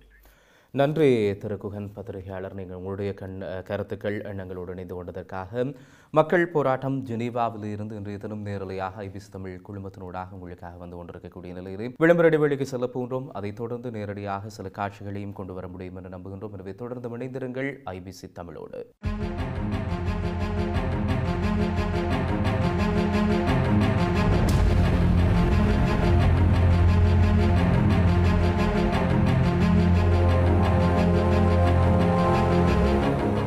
இடைவெளியை தொடர்ந்து மக்கள் போராட்டம் ஜெனீவாவிலிருந்து நேரலையிலே இன்றைய தினம் ஐபிசி தமிழ் ஊடக குழுமத்தினூடாக நாங்கள் இப்போது பல தகவல்களை உங்களுக்காக எடுத்து வந்து கொண்டிருக்கின்றோம். ஜெனீவாவிலே மனித உரிமைகள் கூட்டத்தொடர் இடம்பெற்றுக் கொண்டிருக்கக்கூடிய நிலையில் இன்றைய தினம் மக்கள் தன்னெழுச்சியாக மாபெரும் பேரணி ஒன்றை ஜெனீவாவினுடைய தொடர்ந்து நிலையத்தில் இருந்து ஜெனீவாவினுடைய அந்த ஐக்கிய நாடுகள் சபை முன்னிலே இருக்கக்கூடிய முருகதாசன் திடல் வரைக்கும் கொண்டு சென்று நிகழ்வுகளை ஏற்பாடு செய்து கொண்டிருக்கிறார்கள். இந்த நிலையில் அங்கே இருக்கக்கூடிய காலநிலையும் என்று கொஞ்சம் சீரற்ற காலநிலை நிலவிக் கொண்டிருக்கக்கூடிய நிலையிலே இப்பொழுது மக்கள் அங்கே திரண்டிருந்து தங்களுடைய போராட்டத்துக்கான ஏற்பாடுகளை செய்து போராட்டம் அந்த பேரணியும் ஆரம்பமாக இருக்கின்றது. அதனுடைய காட்சிகளை நீங்கள் இப்போதும் பார்க்கக்கூடியதாக இருக்கும். குறிப்பாக இந்த காட்சிகளை நீங்கள் பார்க்கின்ற வேளையிலே சுவிஸினுடைய தமிழ் காவலர்கள் புடைசூழ ஒரு நாட்டிலே, அதுவும் புலம்பெயர் தேசத்திலே அந்த மக்கள் வாழ்ந்து கொண்டிருக்கக்கூடிய பகுதியில் நீங்கள் பார்த்தீர்களாக இருந்தால் அந்த சீருடை இருக்கிறது. தமிழ் காவலர்களுக்கான சீருடை என்பது இருக்கிறது. அவர்கள் பாதுகாப்பு வழங்க ஒரு இனம் தன்னுடைய இனத்துக்கான பாதுகாப்பை தன்னுடைய இனத்தில் இருக்கக்கூடிய அந்த காவலர்களை வைத்து வழங்கிக் கொண்டிருக்கிறது. தமிழீழ தேசிய தலைவர் வேலுப்பிள்ளை பிரபாகரன் அவர்களுடைய உருவத்தினை சுமந்த வண்ணம், அதே போல தமிழீழ தேசிய கூடியவர்கள் அவர்களுக்கான இலட்சணைகளை சுமந்த வண்ணம் இந்த பேரணியிலே பல்வேறுபட்டவர்கள் கலந்து கொள்வது என்பது வழக்கமாக இருக்கக்கூடிய விடயம். கடந்த 10 ஆண்டுகள் இது 10வது ஆண்டாக இருக்கக்கூடிய சூழ்நிலையிலே மிக முக்கியமான ஒரு காலகட்டத்திலே தமிழர்கள் இருக்கிறார்கள். குறிப்பாக 2009ஆம் ஆண்டு ஈழத்தமிழினம் ஒரு மிகப்பெரிய இனப்படுகொலையை சந்தித்திருக்கக்கூடிய நிலையிலே 10வது ஆண்டிலே காலநிலை சரியில்லாத ஒரு நேரத்திலும் கூட மழை அங்கே பெய்யக்கூடிய ஒரு சூழ்நிலையிலும் கூட இப்பொழுதும் இந்த மக்கள் அங்கே வந்து தங்களுடைய போராட்டத்துக்கான ஏற்பாடுகளை செய்து கொண்டிருக்கின்ற காட்சிகளை நீங்கள் பார்க்க முடிகிறது. இந்த பகுதியில் இருந்துதான் இந்த தொடருந்து நிலையத்துக்கு முன்பாக இருக்கக்கூடிய பூங்காவில் இருந்து பேரணி ஆரம்பமாகும். முருகதாசன் திடலை ஒரு 45 நிமிடங்கள் வரைக்கும் அந்த பேரணி இடம்பெறும். அந்த பேரணி சென்றடையும். அதைத் தொடர்ந்து அந்த முருகதாசன் திடலில் இடம்பெறக்கூடிய மேடை நிகழ்வுகள் இடம்பெற இருப்பதாகவும் ஏற்பாட்டாளர்கள் சொல்லியிருக்கிறார்கள். பாருங்கள், கடும் குளிர் மழைக்கு மத்தியிலும் பெண்கள் இளைஞர்கள் அந்த கேள்வி கொண்டு வந்திருந்தது பிரேம், அடுத்த தலைமுறை இந்த போராட்டத்தை கொண்டு செல்லுமா என்றால் அதற்கு பார்க்கின்ற வேளையில் உண்மையில் அடுத்த தலைமுறை அங்கே இருக்கிறது அந்த போராட்ட களத்தில், இல்லையா பிரேம்? நிச்சயமாக அவர்களது வரலாற்று கடமை, அதனை அவர்கள் செய்கின்றார்கள். நீங்கள் கூறியது போல காலநிலை ஒரு சவாலாக இருக்கின்றது. இதுவரை அந்த பதிவுகளில் பெருமளவு திறநிலை இல்லாவிட்டாலும் கூட ஏழைக்கு தக்க எல்லோருடையாக இவ்வளவு பேராவது வந்து அந்த தங்களது அந்த இனத்துக்கான நீதியை கோருவது என்பது ஒரு முக்கியமான விடயம். நிச்சயமாக இந்த மக்கள் போராட்டம் என்பது நாங்கள் கருத்துக்கள் விமர்சனங்கள் என்பதை தாண்டி மக்கள் போராட்டம் என்பது வலுச்சேர்க்கின்ற ஒரு விடயமாகத்தான் எல்லோராலுமே பார்க்கப்பட்டு கொண்டிருக்கிறது. எனவே இந்த நிலையில் எங்களோட தொலைபேசியினூடாக தொடர்ந்து இந்த ஐக்கிய நாடுகள் மனித உரிமைகள் பேரவையிலே தமிழர்கள் தரப்பிலே செயல்படக்கூடிய தமிழர் இயக்கத்தினுடைய ஒருங்கிணைப்பாளர் திரு குரு இணைந்து கொண்டிருக்கின்றார். அவரை நாங்கள் தொலைபேசியினூடாக இணைத்துக் கொள்ளப் போகின்றோம். வணக்கம் குரு. வணக்கம். வணக்கம் ஐபிசி உறவுகளே. குரு, இப்போது ஜெனீவா தொடர்ந்து நிலையத்துக்கு முன்பாக இருக்கக்கூடிய இந்த பூங்காவிலே இந்த பேரணி ஆரம்பமாகின்றது என்பதை அறியக்கூடியதாக இருக்கிறது. குரு, சொல்லுங்கள், இதன் மூலமாக இந்த முறை என்ன நன்மைகள் கிடைக்கப் போகின்றது? அதே போல இந்த பேரணி எப்படி அமைந்து கொண்டிருக்கின்றது? மக்களுடைய வருகை அதே போல காலநிலை எல்லாம் எப்படி இருக்கிறது? ஆமாம், ஜெனீவாவை சுவிஸை பொறுத்தப்பட்ட சுவிஸின் ஒட்டுமொத்தமாகவே காலநிலை அவ்வளவாக சரியில்லை. இங்கே மழை காலநிலையாக இருக்கின்றது. ஆன பொழுதிலும் மக்கள் அங்கே உணர்வுபூர்வமாக கலந்து கொண்டிருக்கின்றார்கள். இதால் கிடைக்கக்கூடிய நன்மை என்ன என்றால், நிச்சயமாக போராட்டம் ஒன்றை முன்னெடுத்துக் கொண்டிருக்கிற இனம் சடுதியாக ஒரு நன்மையை பெற முடியாது. அதாவது ஒரு காலத்தின் நீட்சிக்கு இந்த போராட்டம் நிச்சயமாக தேவை. நமது இலக்கை அடையும் வரைக்கும் இந்த போராட்டம் நடைபெற வேண்டும்.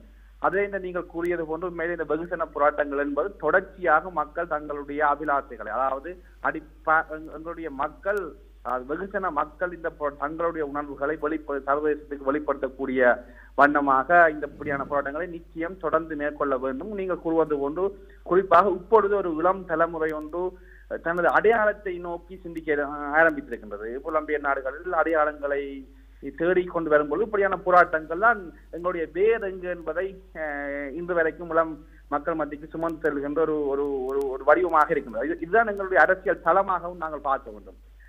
சம பொழுதில், அதாவது இந்த போராட்டம் நடைபெற்றுக் கொள்கிற சம பொழுதில் ஐக்கிய நாடுகள் மனித உரிமை சபைக்குள் வந்து தமிழர் இயக்கமாக நாங்கள் முன்னெடுக்கின்ற பணிகள் என்னவென்றால், இந்த 3 விதமான பக்கறை நிகழ்வுகள் இடம்பெறுகின்றது. ஒன்று ஏற்கனவே 12:30 மணியளவில் நடந்து விட்டது. அதாவது இந்த புதிதாக இலங்கை இப்பொழுது இந்த கொண்டுவரப்பட இருக்கின்ற சட்டம், அதாவது இப்ப இந்த பேரணி கூட பார்க்க போனால் இந்த பேரணியில் வந்து நாங்கள் அனைத்துலக விசாரணையை வேண்டி நிற்கின்றோம். இப்பொழுது இருக்கின்ற இந்த காணாமல் போன ஒரு அலுவலகத்தை நாங்கள் மறுத்திருக்கின்றோம். காரணம், அங்கே பாதிக்கப்பட்ட மக்களின் வகிவாகம் இல்லை.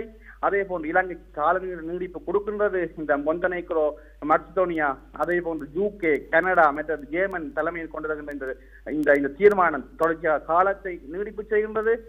அதே போன்று இந்த வந்திருக்கிற இந்த அறிக்கையில் டிராப்டில் வந்து இருக்கின்றது, அங்கே பயங்கரவாத தடைச்சட்டம் நீக்கப்படுகின்றது. அதற்கு பதிலாக கவுண்டர் டெரரிசம் ஆக்ட் கொண்டு வரப்படுகின்றது என்று. ஆகவே இந்த கவுண்டர் டெரரிசம் ஆக்ட் என்றால் என்ன என்று சட்டத்துறை நிபுணர்களை வைத்து அங்கே உள்ள ராஜதந்திரிகளுக்கும் அங்கே உள்ள மனித உரிமை ஆய்வர்களுக்கும் நாங்கள் தெளிவாக விளக்கியிருந்தோம். அதே போன்று இன்று 2:30 மணி அளவில் தற்பொழுது இது இடம்பெற்றுக் கொண்டிருக்கின்றது. இது வந்து இலங்கையில் மனித உரிமையின் போக்கு எவ்வாறு இருக்கின்றது என்று. அதே போன்று பின்னேரம் வந்து 4:30 மணி அளவில் இன்னும் ஒரு பக்கறை நிகழ்வு இடம்பெற இருக்கின்றது. அதனுடைய பெயர் இராணுவ ஆக்கிரமிப்புக்குள் இருக்கும் தேசங்கள் என்ற குறியீட்டுடன் அந்த பக்கறை நிகழ்வு இடம்பெற இருக்கின்றது. அந்த பக்கறை நிகழ்வில் எங்களுடைய தமிழீழ தேசம், அதே போன்று எம்மை போன்றே இருக்கின்ற ஏனைய இராணுவ அடக்குமுறைக்குள் இருக்கின்ற தேசங்களுடைய பிரதிநிதிகளும் கலந்து கொண்டு அங்கே வந்து இந்த விடயங்களை கொண்டு சேர்க்க இருக்கின்றார்கள். அப்படி மக்களுடைய வெகுஜன போராட்டம் இடம்பெறுகின்ற சம பொழுதில் வந்து இது சார்ந்த நிபுணத்துவம் பெற்றவர்கள் உள்ளே நின்றும் ஐக்கிய நாடுகள் சபைக்குள் நின்றும் இந்த அழுத்தங்களை கொடுப்பதற்கு மக்களுடைய வெளியில் நின்று குரல் கொடுக்கும் மக்களின் செய்திகளை உள்ளுக்கு எடுத்துச் செல்வதற்காகவும் அங்கிருந்து செய்யப்படுகின்றார்கள். ஆகவே இன்று இந்த காலகட்டத்தில் எத்தனை அமைப்புகள் இருந்தாலும், எவ்வாறான நிலைமைகள் இருந்தாலும், என்ன பிரச்சனைகள் இருந்தாலும், இந்த மனித உரிமை தளத்திலும் இந்த எமது நீதியை தேடிய பயணத்திலும் இப்படியான தளங்கள் இந்த அமைப்புகள் ஒன்று சேர்ந்த ஒரு விடயத்தை முன்னெடுப்பதற்கும் ஒரு களம் அமைத்து கொடுக்கின்றது. இன்று இந்த புலம்பெயர் தேசத்திலும் இந்த உலக நாடுகளிலும் அது போராட்டத்தை நீத்து போக இந்த உலகம் எடுத்து வருகின்ற முயற்சி, இந்த இனப்படுகொலைக்கு முண்டு கொடுத்தவர்கள் எடுத்து கொண்டிருக்கின்ற முயற்சி இருக்கின்ற பொழுதில் இப்படியான களங்கள் தான், இப்படியான தளங்கள் தான் இந்த போராட்டத்தின் தளம். அதாவது பொலிட்டிக்கல் ஸ்பேஸ் என்று சொல்வார்கள். அந்த பொலிட்டிக்கல் ஸ்பேஸ் என்பதை இப்படியான போராட்டங்களூடாகத்தான் மக்களால் உருவாக்கப்படுகிறது. எங்கு தேசிய கொடி உயர்ந்து பறக்கிறதோ அந்த இடத்தில் தமிழ விடுதலைக்கான தளம், அந்த விடுதலை போராட்டத்துக்கான தளம் உருவாகிறது என்பதுதான் இங்கே இருந்து சொல்லக்கூடிய செய்தியாக இருக்கு. குரு, இந்த மக்கள் பேரணி என்பது மிக முக்கியமான ஒரு தளத்திலும் மிக முக்கியமான ஒரு காலகட்டத்தில் இடம்பெறுகிறது. எனவே இப்போ இந்த காட்சிகளை பார்க்கின்ற வேளையிலே நூற்றுக்கணக்கான மக்கள் அங்கே குழுமி இருப்பதையெல்லாம் நாங்கள் பார்க்க முடிகின்றது. நீங்கள் அங்கே இருந்து செயல்படக்கூடிய ஒரு செயற்பாட்டாளராக இது போன்ற பேரணிகளில் பங்கு பெற்று இருக்கக்கூடிய ஒருவராக இன்றைய நாள் எப்படி இந்த பேரணி வலுப்பெறுகின்றது? இந்த பேரணி வலுப்பெறுகிறது நீங்கள் எவ்வாறு கேட்கிறீர்கள்? இந்த பேரணி என்பதே நாங்கள் போராட்டத்துக்கு வலுவூட்டும் ஒரு விடயமாகத்தானே பார்க்கின்றோம். ஆகவே தொடர்ச்சியாக நான் கேட்கிறது என்று சொன்னால் பல ஆயிரக்கணக்கானவர்கள் பங்கு பெற்றிய பேரணிகள், லட்சக்கணக்கானவர்கள் பங்கு பெற்றிய பேரணியை இதே திடல் பார்த்திருக்கிறது கடந்த காலங்களில். இப்ப பார்க்கின்ற வேளையிலே அந்த பங்கு பெற்றவர்களுடைய எண்ணிக்கை குறைவடைந்திருக்கின்றதா? அதற்கு காலநிலை காரணமா அல்லது வேறு ஏதேனும் காரணங்கள் இருக்குன்னு நீங்க நினைக்கிறீங்களா? இதில் நாங்கள் விஞ்ஞானபூர்வமாக இந்த விடயத்தை நாங்கள் பார்க்க வேண்டும். ஒரு மாபெரும் விடுதலை போராட்டம் சந்தித்த மிகப்பெரிய அழிவு என்பதும் அதற்கு பின்னால் இந்த மக்கள் இந்த விடுதலை புலி நீக்க, புலி தவிர்ப்பு, தமிழீழ தவிர்ப்பு, தமிழ் தேசிய தவிர்ப்பு என்ற நிகழ்ச்சி நேரத்தில் இந்த மேற்குலகம் எங்களுடைய போராட்டத்தை நீத்து போக செய்ய முயற்சிக்கும் இந்த நேரத்தில் மக்களுடைய மனதில் சோர்வு இருக்கின்றது. ஆகவே மக்கள் மத்தியில் ஒரு விடுதலைக்கான நம்பிக்கை கட்டி அமைக்கப்பட வேண்டும். ஆகவே அது ஊடகங்களுடைய கடமை, மக்களுடைய கடமை, செயற்பாட்டாளர்களுடைய கடமை, புலம்பெயர் நாடுகளுடைய அமைப்புகள் இருக்கின்ற அமைப்புகளுடைய கடமை. ஆகவே இதை நாங்கள் வெற்றியாக பார்க்க வேண்டும். காரணம் என்னவென்றால், சில இனங்கள் அழிந்தே போயிருக்கின்றன. எங்களுக்கு ஏற்பட்ட அழிவை போன்று சந்தித்த சில ரோமா மாதிரி இனங்கள் எல்லாம் அழிந்தே போயிருக்கின்றன. ஆனால் இன்றும் துடிப்புடன் ஒரு சமூகம் தனது கோரிக்கைகளுக்காக ஒரே தொடர்ச்சியாக இந்த 9 ஆண்டுகளாக ஒரு வருடத்தில் 3 தடவைகளிடத்தில் கூடி தனது செய்தியை வெளிப்படுத்தி கொண்டு மீண்டும் போராடி கொண்டு இருக்கிறது என்றால், அதே போன்று நாங்கள் இந்த போராட்டம் அப்படி ஒரு சக்தி இருக்கின்றபடியால் தான், ஒரு உயிர்ப்பு இருக்கின்றபடியால் தான் இந்த மக்கள் என்று கூறுகின்றார்கள். ஆகவே காலநிலை ஒரு காரணமாக இருந்தாலும் முன்பு போன்று மக்கள் பெரிதாக கூடவில்லை என்றாலும், ஆனால் போராட்டத்தின் உயிர்ப்பு என்பது நாளுக்கு நாள் வலுப்பெறுகிறது. அந்த அவர்களுடைய இந்த ஒட்டுமொத்த தமிழ் தேசிய செயற்பாட்டாளர்களுடைய அமைப்புகளுடைய ஒரு ஒட்டுமொத்த வெளிப்பாடுதான் என்று நீங்கள் பார்க்க வேண்டும்.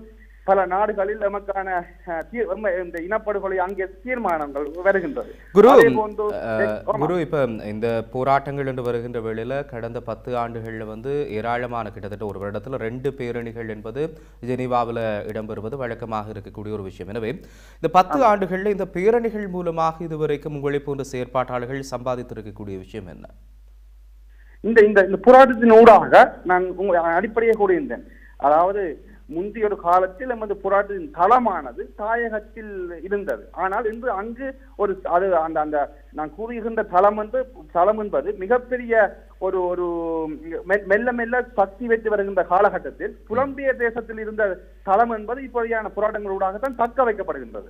அத்துடன் இந்த உலக அரங்கில் இந்த இனப்படுகொலையை நடத்தியவர்கள் இனப்படுகொலையை மூடி மறைக்கும் ஒரு நிகழ்ச்சிகளுக்குள் போய்கொண்டிருக்கின்ற காலகட்டத்தில் அதை தாங்கி பிடித்திருக்கின்ற ஒரு மிகப்பெரிய வலிமையான ஆயுதமாக, அதே போன்று இந்த ஐக்கிய நாடுகள் மனித உரிமை சபைக்குள் தொடர்ச்சியாக இன்னைக்கு தமிழகம் கடந்த 15 வருடங்களுக்கு மேலாக தொடர்ச்சியாக இந்த பக்கரை நிகழ்வுகளூடாகவும் இந்த எழுத்து மூல வாய்மூல அறிக்கைகளூடாகவும் பிரதான அடைகளை கலைப்பதனூடாகவும் இந்த இனப்படுகொலை என்ற இந்த விடயத்தை தொடர்ச்சியாக உதைக்கும் ஒரு விடயமாகவும் தாங்கி பிடிக்கின்ற சக்தியாகவும் இந்த போராட்டங்களும் இந்த பக்கரை நிகழ்வுகள் உள்ளே இடம்பெறுகின்ற அனைத்து செயற்பாடுகளும் ஒட்டுமொத்த இதாக நாங்கள் இந்த போராட்டத்தை தாங்கி வைத்திருக்கின்றது. ஆகவே இது ஒரு முக்கியமான விடயம். இதை தொடர்ச்சி நாங்கள் முன்னெடுக்க வேண்டும். இதுதான் அடுத்த ஒரு உத்வேகத்துக்கு அடுத்த ஒரு நகர்வுக்கு வந்து மிகப்பெரிய அடிப்படை என்பதை நாங்கள் புரிந்து கொள்ள வேண்டும். நிறைவா ஒரு கேள்வி ஒன்று குரு, என்னென்று சொன்னால் இந்த நாடுகளினுடைய அனுசரணையை பெறுவதற்காகத்தான் உங்களை போன்ற செயற்பாட்டாளர்கள் உள்ளுக்குள்ளையும் போய் உங்களுடைய செயற்பாடுகளை மேற்கொள்றீங்க, வெளியில் இது போன்ற போராட்டங்களும் தேவை என்பதை சொல்றீங்க. இந்த நாடுகளுடைய அனுசரணை என்பது மிக முக்கியமானதா இல்லை, நீங்களும் ஒத்துக்கொள்வீங்கன்னு நினைக்கிறேன். அப்ப இதுவரைக்கும் மிக முக்கியமான நாடுகள் அல்லது பெரிய அளவான நாடுகள் வந்து ஈழத்தமிழர்களுடைய விவகாரத்தில் அனுசரணை வழங்கினது என்பது இல்லாமல் இருக்கிறது என்கின்ற கருத்துக்கள் இருக்கு. என்ன தடங்கள் இருக்கு? ஏன் அந்த அனுசரணையை பெற்றுக்கொள்ள முடியாமல் இருக்கு உங்களால? ஆமாம், நாடுகளை பொறுத்த மட்டில் இன்று இந்த இனப்படுகொலைக்கு நேரடியாகவோ அல்லது நேரடியாக இல்லாமலோ வந்து பல நாங்கள் வசிக்கின்ற இந்த மேற்கத்திய நாடுகளும் ஒரு காரணமாக இருக்கின்றது. ஆனால் தமிழர்களுடைய அரசியல் ராஜேந்திர பாதை, அதாவது நீங்கள் பார்க்க வேண்டும், நாங்கள் கடந்து வந்த பாதையில் எப்பொழுதுமே நாங்கள் இப்ப மேற்குலக சக்திகள் இந்த மேற்குலக நாடுகளை மட்டுமே நோக்கியதாக இருந்திருக்கின்றது. அது இப்பொழுது அதுக்கு இங்கிருந்து செய்யப்படக்கூடிய சில அமைப்புகள் கூட உதாரணத்துக்கு வந்து இப்ப நாங்கள் பிரித்தானியாவை ஒன்றில் நாடுவோம், அல்லது இந்தியா அந்த ஆதரவை கேட்போம், அமெரிக்கா அந்த ஆதரவை கேட்போம். ஆனால் இவர்களோடும் இந்த இனப்படுகொலைக்கு உடந்தையாக இருந்தவர்கள். அதற்காண்டி நாங்கள் எவரையும் எதிர்க்க சொல்லவில்லை. ஆனால் எமது அதே போன்று இருக்கின்ற எம்மை போன்றே பாதிக்கப்பட்ட தேசங்கள், ஒரு காலத்தில் போராடிய தேசங்கள், இந்த தேசங்களை எல்லாம் நாங்கள் சென்று இன்னுமே கதைக்கவில்லை. அங்கே எமது அரசியல் முன்னெடுக்கப்படவில்லை. கொஞ்ச நேரத்துக்கு முதல் இதுதான் பேசப்பட்டிருந்தது குரு. இப்ப நாங்க இங்க பேசக்குள்ளேயும் பிரேம் போன்றவர்களும் சொன்ன விஷயம் அதான் என்னன்னு சொன்னால், சீனாவும் பாகிஸ்தானும் கூட இறுதி யுத்தத்துக்கு உதவிதான் செய்திருந்தது. ஆனால் அமெரிக்காவையும் பிரித்தானியாவையும் போன்ற நாடுகளை இன்னமும் தமிழினம் நம்பிக்கொண்டு இருக்கின்றது. அப்ப மேற்குலகத்தை நம்புகின்றவர்கள் இந்த நாடுகளை நம்பவில்லை என்கின்ற ஒரு கருத்தோடு வந்தது. ஆனால் அமெரிக்காவும் பிரித்தானியா போன்ற இந்த முக்கியமான நாடுகள் தான் தீர்வை தரும் என்று தமிழர்கள் நம்புறது அப்ப தவறு நீங்க கருதுறீங்களா? நாங்கள் வந்து எமக்கான நிகழ்ச்சி நிரலை நாங்கள் சரியாக வைத்திருக்க வேண்டும். எந்த அரசியலை முன்னிறுத்துகிறோம் என்பதுதான் முக்கியம். நாங்கள் ஒரு நாட்டை நம்பி ஒரு நாட்டை நம்பாமல் என்பதை விட எமது இலக்கை நோக்கி எமது நிகழ்ச்சி நிரல் எப்படி இருக்க போகின்றது, நாங்கள் அமெரிக்காவை எப்படி கையாள போகின்றோம், இந்தியாவை எப்படி கையாள போகிறோம். ஆகவே இங்கே எதிரும் புதிரும் அல்ல என்பது விவாதம் அல்ல. எமது கையாளுகை எப்படி என்பதுதான் இங்கே விவாதம். எமது கையாளுகையில் நாங்கள் இன்று எமக்கு தேவை ஒரு சர்வதேச ஒரு சொல்றாட்சி உருவாக்குறதுக்கு சின்ன சின்ன தீவுகள் நமக்கு ஆதரவாக வந்தா கூட நாங்கள் அதை ஏற்றுக்கொண்டுதான் போகணும். முதல் அந்த ஆதரவை ஒரு முண்டம் ஆதரவு தரும் என்றால் முதல்ல அந்த முண்டத்தை தான் நாங்கள் போய் கதைக்க வேணும். அப்ப அதை வந்து நாங்க முன்னெடுக்கணும். உங்களுக்கு ஒரு உதாரணத்தை நான் சொல்லி நிறைவு செய்ய விரும்புகிறேன். என்னவென்றால் நீங்க சொன்னதுல ஒரு கேள்விதான் குரு. நீங்க சொன்னீங்க அந்த நாடுகளை போய் சந்திச்சு கதைச்சிருக்கணும். அப்ப நீங்க சந்திச்சு கதைக்க இல்லையா இது வரைக்கும்? அப்படியான நாடுகளை இதுவரைக்கும் நாங்கள் செய்த முயற்சியில் வந்து பரக்குவாய் நாட்டிலிருந்து எங்களுக்கு அனைத்துலக விசாரணைக்கான தீர்மானம் நிறைவேற்றப்பட்டிருக்கின்றது.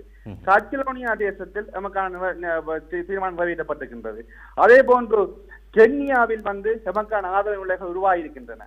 அதே போன்று சவுத் அமெரிக்க நாடுகளில் வந்து நாங்கள் இந்த மெக்சிகோ வரைக்கும் வந்து நாங்கள் சந்திச்சிருக்கின்றோம், கொங்கோவோட போய் சந்திச்சிருக்கின்றோம். ஆக இங்கே இல்லாமல் ஆதரவு நிலைப்பாடுகள் இருக்குது. ஆனால் இதை கொண்டு போவதற்கு இன்று எத்தனை மக்கள் உதவி செய்யும், இதெல்லாம் பொருளாதாரம் சம்பந்தப்பட்ட விடயம். இது ஒவ்வொரு நாட்டுக்குமான நிகழ்ச்சிகளை வகுத்து செல்ல வேண்டும் என்றால் மக்களுடைய ஆதரவு தேவை, மக்களுடைய பார்ட்டிசிபேஷன் எவ்வளவு இந்த காலத்தில் இருக்கிறது என்பதும் ஒரு கேள்வி. ஆகவே இதெல்லாம் செய்வதற்கான திட்டத்தை வகுத்தான் சென்று கொண்டிருக்கின்றோம்.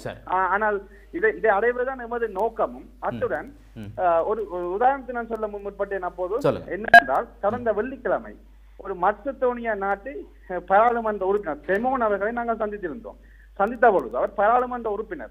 அவரை சந்தித்து இரவு 10 மணிக்கு அவர் தங்கிய ஹோட்டலில் சந்தித்த பொழுது அவர் கூறிய கருத்து, தனக்கு இன்று வரைக்கும் தெரியாது மசடோனியா, மொண்டனேக்ரோ, UK, கனடா, ஜெர்மன் போன்ற நாடுகளோடு இணைந்துதான் இந்த தீர்மானத்தை கொண்டு வருகிறார்கள் என்று. ஆகவே அவருடன் நாங்கள் எடுத்து இயாம்பிய பொழுது அவர் அடுத்த ஜூன் மாதம் தனது பாராளுமன்றத்துக்கு வரும்படி அழைத்திருக்கின்றார் தமிழர் இயக்கத்தை. ஆகவே நீங்கள் யோசித்து பார்க்க வேண்டும், ஒரு கருத்தியலில் வந்து மெயின் ஸ்ட்ரீம் பொலிட்டிக்ல முடிவெடுக்கிற சக்திகள் எங்கோ இருக்கின்றார்கள். ஆனால் எம்மை போன்ற பொது அமைப்புகள், எம்மை போன்ற போராடும் இனங்கள் நேரடியாக மக்கள் மத்தியிலும் மக்களை பிரதிநிதித்துவப்படுத்துகின்ற பாராளுமன்ற உறுப்பினர்களின் சந்தித்து நேரடியாக நாங்கள் விவாதத்துக்கு போக வேண்டும். ஆகவே அதைத்தான் நாங்கள் இந்த புலம்பெயர் நாடுகள், பல நாடுகளில் இருக்கும் மக்கள் அந்தந்த நாட்டு பாராளுமன்றங்களை தமது நிலைப்பாட்டை வலியுறுத்தும் சக்தியாக மாற்றினாலே இந்த போராட்டம் முன்னகர்ந்து செல்லும். ஆகவே அதை எல்லோரும் செய்வதற்கு, இணைந்து செய்வதற்கு, ஒரு குரல் ஒழிப்பதற்கு ஒன்றுபட வேண்டும் என்பதுதான் இங்கே இருக்கின்ற செய்தி. நன்றி ஒற்றுமையே பலம். குரு, நன்றி உங்களுடைய இந்த கருத்துக்களோடு இணைந்து கொண்டதற்காக. தமிழர் இயக்கத்தின் சார்பாக தொடர்ந்து ஜெனீவாவில் செயல்படக்கூடிய செயற்பாட்டாளர் திரு குரு இணைந்து கொண்டு தங்களுடைய பக்கத்தில் இருக்கக்கூடிய கருத்துக்களை கொண்டு வந்திருந்தார். அதில் இந்த நாடுகளினுடைய அனுசரணை தொடர்பில் அதிகமாக பேசப்படுகிறது, எல்லாருமே பேசணும். அதில் குரு ஒரு விஷயத்தை தொட்டு போனார், கவனிச்சிருப்பீங்க நினைக்கிறேன், பொருளாதாரம். இந்த நாடுகளின் அனுசரணையை பெறுவதற்கு பொருளாதாரம் மிக முக்கியத்துவம் வாய்ந்தது என்று சொல்லி, ஈழத்தமிழர்களை பொறுத்த வரைக்கும் பொருளாதார ரீதியாக ஓரளவுக்கு ஒரு சமச்சீரான ஒரு நிலையை கொண்டிருக்கக்கூடியவர்களாக தான் அவர்கள் வாழக்கூடிய பகுதிகளில் வாழ்ந்து கொண்டிருக்கிறார்கள். மிகப்பெரிய அளவில் இல்லைன்னு நாங்கள் சொல்ல முடியாவிட்டாலும் ஒரு சமச்சீர் தன்மை ஒன்று காணப்படுகிறது. கடந்த காலங்களில் தமிழ் விடுதலை போராட்டத்தை கட்டி எழுப்புவதற்கு இந்த பொருளாதாரம், புலம்பெயர் தேசத்தில் இருக்கக்கூடிய பொருளாதாரம் பாரிய அளவில் உதவி செய்திருந்தது. அப்போ இப்போ குரு அப்படி ஒரு கருத்தை சொல்கிறார் என்று சொன்னால் என்ன, அந்த பொருளாதார ரீதியாக மக்கள் வீழ்ச்சி அடைந்துட்டார்கள் ஈழத்தமிழர்கள்? இல்லை, பொருளாதாரம் என்பது அதாவது எமது பொருளாதார வலு பெரிதாகத்தான் இருக்கிறது. ஆனால் அனைத்துலக விவகாரங்களை கையாளும் அளவிற்கு நாம் பொருளாதார வலுவில் பெரும் மேன்மையானவர்கள் அல்ல. ஆனால் இனி வருங்காலத்தில் அவ்வாறான ஒரு நிலைமை உருவாகக்கூடும். நீங்கள் இன்றைக்கு பார்க்கலாம், யூதர்கள் மிகப்பெரிய பொருளாதார வலுவுடன் இந்த உலகத்தை இருக்கின்றார்கள். அமெரிக்காவில் அரசு தலைவரின் தேர்தலின் முடிவுகளை மாற்றி அமைக்கக்கூடிய வகையில் அந்த லொபி இயங்குகின்றது, அது யதார்த்தம். இங்கு இப்பொழுது குரு கூறிய விடயங்களில் சில கேட்கும் பொழுது கவலையாக கூட இருந்தது. மெசிடோனியா என்பது இணைய அனுசரணை இலங்கை தொடர்பான தீர்மானத்தில் இது 3வது முறையாகவும் இணைய அனுசரணை வழங்குகின்றது. ஆனால் அந்த நாட்டின் நாடாளுமன்ற உறுப்பினருக்கே தனது நாடுதான் இந்த இலங்கை தொடர்பான தீர்மானத்தில் பங்கெடுக்கின்றது என்பது தெரியவில்லை நேற்று வெள்ளி வரை. இங்கு யாருடைய தவறு?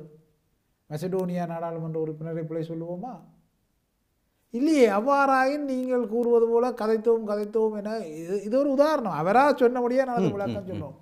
இதுதான் பலவீனம். இது நாங்கள் என்னவென்றால் நாங்கள் சில யதார்த்தங்களை என்ன நாங்கள் எங்களுக்கு தெரிந்திருக்கக்கூடிய ஒரு குறிப்பிட்ட ஒரு சர்க்கிள் இருக்கும், அந்த சர்க்கிளுக்குள்ளே மட்டும் நாங்கள் போய் கதைச்சிட்டு வந்துடுறோம். அப்படியா?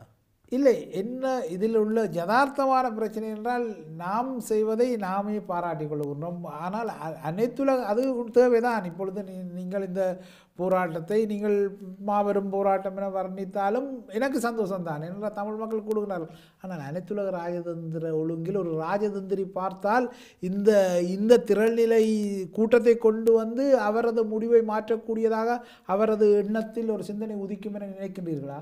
இல்லை, ஏதோ 100 பேர் போராடி கொண்டிருக்கிறார்கள் என்பதுதான்.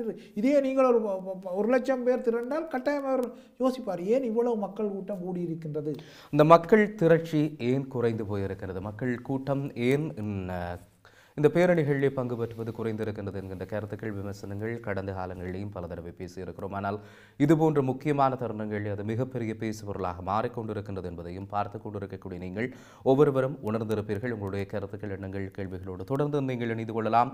ஐபிசி தமிழ் குழுமத்தினூடாக இன்றைய தினம் வானொலி, தொலைக்காட்சி மற்றும் எங்களுடைய சமூக வலைத்தளங்களினூடாக ஜெனீவாவிலே இடம்பெறுகின்ற மக்கள் போராட்டத்தினுடைய இந்த நேரலை தொடரும்.